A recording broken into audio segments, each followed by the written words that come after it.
The Atlanta Braves take down the Arizona Diamondbacks 8-2 to win 6 of their last 7 games, and they're rolling. Let's talk about it. This is the Braves Postcast, your instant game reaction for the Atlanta Braves. Part of the Locked On Podcast Network, your team every day. Yes, welcome on in to the Braves Postcast, part of Locked On Sports Atlanta, where we cover your Atlanta sports teams each and every day. I'm your host, Lindsay Crosby, author of the Braves Today newsletter. You can follow me on social media at Crosby Baseball. He's Jake Mastroianni, host of Locked On Braves. Find him on social media at Shortstop Ball. And Jake, I'm liking this. This has been a good week for the show. The Braves 5-1 on the homestand. They keep it going. They're now won 6 of their last 7 games with an 8-2 victory over the Arizona Diamondbacks. We're going to get into specifics, but this was one where never really had any doubts, and it felt pretty secure just about the entire time once you got past the first inning. And that just feels like it's a bit of a relief right now, given how the season started. Certainly this West Coast trip got off to a better start than the last one. I guess maybe you didn't go quite as far out west. Maybe that's the difference. I don't know. But it is a really good Diamondbacks team. But yeah, you're right in terms of the feel of this game. I mean, once you got that 3-0 lead, even though Chris Sale wasn't quite still himself, I know we'll get into it. But yeah, I mean, it felt like a pretty comfortable win. They tacked on a couple more there in the middle innings, and it was just kind of a safe, comfortable, easy win. That's exactly the kind you want. Yeah, I mean, this was something where the bottom of the order did a lot of the damage early, it felt like. You look at that second inning, Michael Harris singles to get on with 1 out. Eli White doubles, drives him in. Part of a 2-hit night with 2 RBI for Eli White. And then Alex Verdugo doubles to bring White in as it ticks back around. And there's a different dimension when you have Eli White and Nick Allen in there. We've talked before, I think you and I have both separately and together. There's a lack of team speed when with the roster construction the way it was. Having Eli White, having Nick Allen in there, you're getting some better contact ability, guys who are a lot faster. And for some reason, there's an intangible aspect that I can't quite put into words, but it feels like they're a better roster and a better offense when those two guys are batting at the bottom of the order. Am I crazy for thinking that, or does it feel like that to you too? No, it certainly feels like that to me. And as you said, we both kind of been talking about it for a while now. I thought after that road trip, I believe it was the Toronto series where Eli White started all 3 of those games and looked really good in that series. And I said at that point, I said he needs to play every day over Jared Kelenic. And I don't know if this is them just saying and I'm not trying to pick on Jared Kelenic here, but you almost get the sense that we gave up a lot to go get this guy. We're going to give him every opportunity that there is. But I think it's pretty clear to most people that Eli White deserves to be playing over Jared Kelenic right now, no matter what the hand of the pitcher is. I mean, tonight was a righty on the mound in Gallen, and Eli White got the start. And I just think that needs to be the case. And I don't think Eli White is an all-star, the next, big superstar coming up. But, to your point, I just think having him in the lineup gives you a different dimension. It does different things for you with he and both Nick Allen. You saw it in this game. I mean, they were both just hugely impactful in this ball game at the bottom of the order. In that one inning, you had just the threat of Eli White's speed, speeding up Gino over there at third base to make a bad throw, and then just a beautiful swing. If I could bottle up a swing and just show every Braves hitter, this is how you do it, it'd be the Nick Allen swing where he just shortens up a guy that's throwing 98 and he punches the ball through the hole on the right side for an RBI single. It's just, again, I love the home runs too, but there's just some times where you have to be able to do that. And I just think, like you said, I think it is their best lineup with those 2 guys down there in the 7, 8, 9 spot, wherever you want to put them, just to be able to give you some different things and some different looks. Yeah. And to his credit, Mark Bowman of MLB.com said the same thing on social media. I think tonight should solidify White playing ahead of Kelenic on an everyday basis. We'll see what happens when Ronald gets back, but this is something where you take the hot bats, you stick them in the lineup until they're no longer hot. That's how it should work. And when you have these open questions about who plays at shortstop, who plays at right field, right now you can do that. We'll see what happens again when Ronald comes back. And if Nick Allen cools off, maybe we see more Orlando Arcia. But for now. Well, and Nick Allen has cooled off. But as we've talked about, I still think if both of them are bad, I think Nick Allen's the better defender and he gives you more speed. True. I mean, like, I guess I was clouded by the 1 for 3 and getting on twice tonight. But yeah, like he has, again, the last week or so, he isn't hitting that well, but he does give you other aspects that Orlando Arcia just doesn't. Outside of that, Austin Riley, 2 for 5. The big thing in this game, and Austin Riley's at-bats kind of demonstrated this for me. Like, guys were still hitting the ball hard, but it almost felt like they weren't maybe always even, like, weren't even trying to hit home runs. Atlanta gets 3 doubles in the game out of their 11 total hits. But like Austin Riley's at-bats, it's just a powerful swing and just shooting a ball through a gap, getting, getting a single, driving a run, and he had 2 RBI in this one. That is, you and I both talked about it forever. That feels like that's the missing aspect, or that was the missing aspect early in the year for the Braves, is doing that Nick Allen thing. And just, I'm not going to try to hit a home run, especially in this ballpark that's so massive. I'm just going to make quality contact, put the ball in play, and make them be perfect on defense, and they were not. And look, as I said a minute ago, I love the long ball as much as chicks do, but to be able to score in different ways, that's what this lineup has been lacking. And so for them to score 8 runs, and I know Zach Gallen's struggling this year and off to a slow start, but be able to get, 8 runs, push up his pitch count and get him out of the ball game and get to a bullpen that's, a little, they're shorthanded right now, basically. And they're trying to get things together after playing a extra innings game. I thought they were good at bats overall, and to be able to score that many without hitting home run, I think is a step in the right direction, that you can still get it done without those home runs. Rough night for Sean Murphy, striking out 3 times. I was trying to look up and down the lineup, about 7 strikeouts tonight. You've been seeing a lot more 6, 7 strikeout games by the Braves, which is vast improvement from where they were. We do also have to point out there was some batted ball luck for the Braves in this one. We pointed out a lot. Alex Verdugo. Yeah. The Braves have certainly, been on the other end of that a lot this year with their hard contact, but especially in the one inning where they put up the 3 runs, there was some good batted ball luck that went the Braves' way, but you put the ball in play, you don't strike out as much, and you get more opportunities for that to happen. So, but yes, I thought this offense continues to take steps in the right direction to be able to be a more complete offense. Yeah, the Verdugo double, you couldn't have walked out there and set that ball in the grass at a better location than he did. Shortstop's charging out, left fielder's charging in, the foul line's right there, and he drops it between all 3 of them for a double. Eli White was running on contact. There was 2 outs, so he scores easily, gets that 3rd run there in the game, or sorry, the 2nd run there in the inning. But there was some bad officiating. I don't want to get into the officiating, although we'll talk about Chris Sale in a minute. I think some of that did come back to bite him a little bit.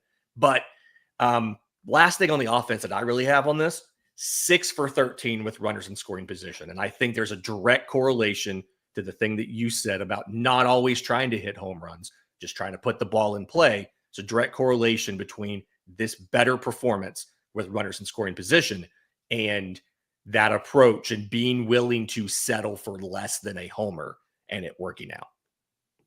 Yeah, I mean, it's a thing my dad told me since I started playing the game, and what every little kid hears: put the ball in play and good things happen.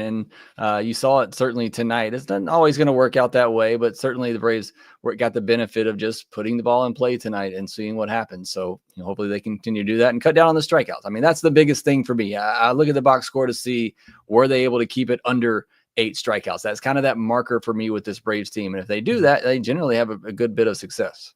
Yeah, see, I've been going with as many strikeouts as you have batters. Like 9 is kind of my thing. You're right. I think 8's a better goal. I just, for some reason, I've always done 9 because you have 9 hitters. Maybe my brain just works weird like that, but that's kind of what I thought about. Anyway, in just a second, we're going to get to the pitching. I want to talk about Chris Sale and then some of the bullpen usage. We'll do that next, right here on the Braves Postcast. But first, today's episode is brought to you by our friends at Amazon Fire TV. Did you know that your Fire TV is also an Xbox? Like, you can turn any TV into your gaming and entertainment hub with a Fire TV Stick 4K device. No consoles required. You just grab your paired controller, subscribe or sign into Xbox Game Pass Ultimate. They give you EA Play included, and you're ready to play. Hundreds of premium titles. EA Sports College Football 25. We just got the release date for 26 soon. Call of Duty Black Ops 6, Avowed, whatever it might be. It's as easy as streaming your favorite shows. It's gaming made simple, and it's all on your Fire TV. So, head to Amazon.com/Fire TV Locked On to get started. That's Fire TV Locked On to get started. Xbox Game Pass Ultimate subscription and compatible controller are required. This is available on select devices, including Fire TV Stick 4K second generation, the Fire TV Stick 4K Max first and second generation, and the Fire TV Cube. Okay, I thought this was a better start from Chris Sale. 5 innings, 5 hits, 1 run, 2 walks, and 4 strikeouts. And he really, like, the first inning was tough. I was a little bit nervous about how this game was going to go after, I want to say it was 20 plus pitches, 23 pitches maybe in the first inning. Bases got loaded. Sale gets out of it. Was only 1 out there. A runner on third and 1 out in the third. He gets out of that.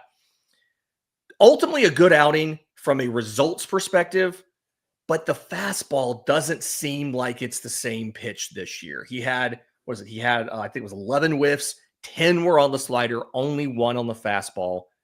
Is it the velocity feels fine? Is it the locations? Is it the sequencing? I don't know what's going on with Chris Sale right now, but he's better, but he's not back. Yeah, he still just seems a tick off, but I think he's slowly getting there each time out. I mean, this stuff still looks good to me. Like I said, the velocity on the fastball looks good. The slide looks good. He got the whiffs on it tonight, but he's just, it really is just location. And he's missing. You can see the frustration, even with some of those changeups, which he didn't throw a lot of them. But you're not even being able to introduce that third pitch and really just having to rely on the slider, which I thought the location of that was much better tonight. And that was a pitch that, which is obviously his best pitch, but even that's one that he's been struggling with the command of. But I thought that was really good tonight. Like you said, the fastball, even with this bigger zone, wider zone they had tonight, wasn't able really to get some of those strikes at the top of the zone and locate it up there consistently like he wants to. But I thought the big thing for Chris Sale tonight, kind of what I took away from this, the first inning was a struggle for him all last year too. It was like if you get through that first inning, it was lights out after that. So to be able to get through that, there was twice in this game he had runner on third, less than 2 outs, and he got a big strikeout. And that tells me Chris Sale, he still has that bulldog mentality in him, game on the line, putting on his game face, bearing down, getting an out, getting a big out when he needs to, which, by the way, that should be an error on Michael Harris on that triple by Corbin Carroll, but kind of besides the point. But either way, that is home cooking on the scoring right there. That is, if they're in Truist Park, that's an error. But, runner at third, and Chris Sale bears down, and he strikes the next guy out and bails out Michael Harris in that situation to get out of it. So for him to be able to clutch up there, and the only run he gave up, it was a really good pitch off the plate away. I forget the guy's name, Barossa or whatever they just called up. He had some pretty annoying at-bats tonight, and that's one where he just flicked the bat at it, kind of like Jackson Merrill on opening day, and shot it into center field for a hit. But, yeah, certainly getting better. He's getting there. Got to go deeper into games. We can't keep having Chris Sale go 4+ 5 innings, but I think he is getting closer and closer. Yeah. And like on the fastball, he threw 53. They swung 25 times. He did get 12 called strikes on it. So like when I point out he only had 1 whiff, like, the fastball wasn't completely useless tonight. Like it came out to a 25% CSW because he got 12 called strikes on it. They fouled 13 off. They put 11 into play. So, I mean, obviously not ideal, but he's getting there. And I think that's the big thing to take away. To your point, he got out of the situations. He buckled down and handled it. And then when you get to the Braves pin, this was another outside of the Jesse Chavez inning, which you saw how confident they were because they had Dazabel start throwing during that inning and then went to Aaron Bummer to pitch the 9th versus having Jesse pitch a 2nd inning. But the bullpen outside of Jesse was very good. I believe I had it. It was 2 walks, 2 strikeouts, no hits in 3 innings outside of Jesse Chavez. The only thing I'm a little bit worried about, we've seen this now a few times with Snit, is Dazabel Hernandez got up and was throwing twice in this game and never came in. part of the reason Raisel Iglesias had to be down for 3 or 4 days was he got up and got hot in the middle of that stretch and never went into the game. I understand with the score the way it was, having Daysabel start getting ready to take the 8th inning, then putting him back down. But when he's gotten up and gotten hot twice, do you think they should have just saved Bummer and put Daysabel in the game for the 9th? Or is it okay assuming he didn't get fully hot?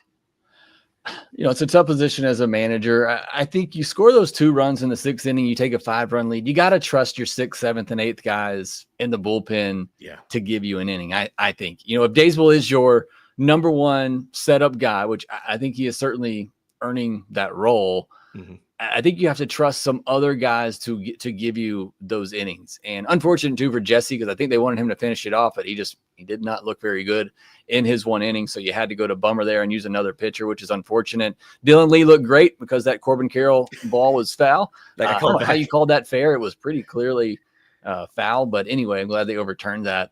But yeah, tough job as a manager. You want to make sure these games don't get away from you, and stuff can happen quickly against that offense. So I understand it, but I think you got to have a little bit more confidence in a Bummer and other guys in the kind of the middle bottom of your bullpen to be able to get it done with a 4-run lead. Yeah. And Pierce Johnson had been throwing, I think it was during Sale's 4th inning. Maybe. Yeah, he was up too. So Johnson was pretty much got everybody in the bullpen up today. Yeah. Everybody but Raisel Iglesias got up and threw today. They just may not have come into the game. So you have to be a little concerned about Colorado does weird things to your pitching staff. We've seen that before. So I'm hopeful this is going to work out for Atlanta, but I just wanted to make sure I mentioned that here. So I'm on the record in case something happens in the rest of the series. Okay. So again, 8-2 Braves win over the Diamondbacks. Tomorrow, I'm actually really excited about this matchup. Grant Holmes versus Merrill Kelly. Kelly had that one blow-up outing against the Yankees. Other than that, he's been really good. And these pitching matchups, Holmes versus Kelly, that's an 8-10 tomorrow, another late night. Thank you to everybody there's 200 and something of y'all on here live with us right now on YouTube. We appreciate you guys. And then Schellenbach versus Brandon Pfaadt on Sunday. Quick, I did not prompt you. I was going to do this. Which of these feels like it's going to be more of a pitching duel? Holmes versus Kelly or Schellenbach versus Pfaadt?